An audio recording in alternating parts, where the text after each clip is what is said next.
我听说呀，加古拉斯加古拉要来中国了，而且为了和中国的粉丝进行互动啊，还苦练了几个月的中文。你好，大家好，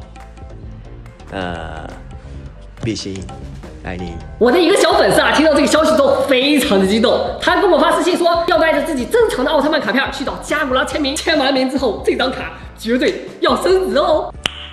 Nice。当然了，路子也给我们的加古拉准备了一些礼物，整整3大箱，这里面装的都是加古拉最喜欢用的东西了。我想他看了一定很喜欢，不过路子也有一点小心思，还装了一个他最讨厌的东西，不知道他看到之后会是什么表情？你们知道是什么吗？来，先来看这个大的，这个不用猜，你们也知道，这可是路子也花300块钱定制的。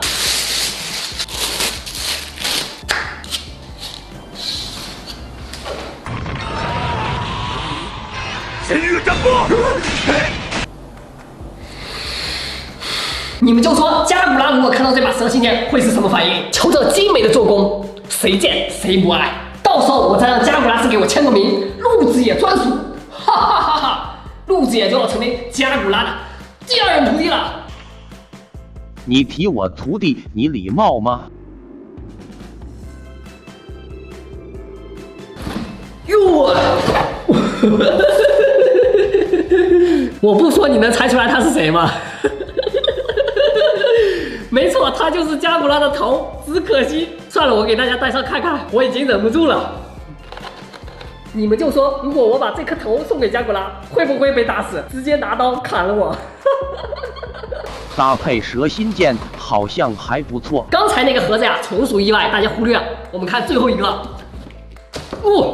这个他看了之后肯定很喜欢。加古拉最爱的生命之树可以说是他的精神食粮。我想加古拉砍了生命之树之后啊，肯定很后悔，天天抱着他的小盆栽，跟自己的小宝贝儿一样，走哪儿都不忘带着。但是千万啊，不要让他俩碰面，绝对的仇家呀！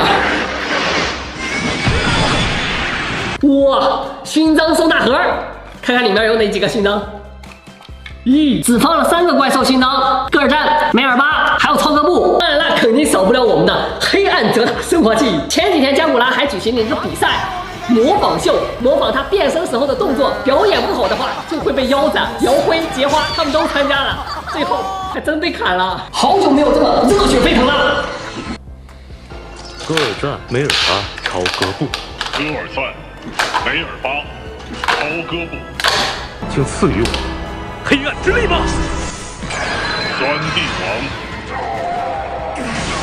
最后一个就是加古拉最讨厌的人，戴拿奥特曼。加古拉可是对戴拿奥特曼怀恨在心，看到他的勋章之后就说了一句：“你可得让我好好看看战士的战斗方法。”就因为之前啊，加古拉砍了生命之树，被戴拿奥特曼教训了一顿。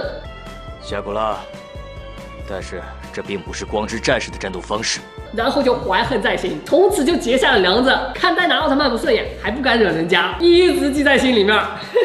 想不到加古拉还是一个记仇的人。如果我送这个，不知道他表情会怎么样，是不是都不想给我签名了？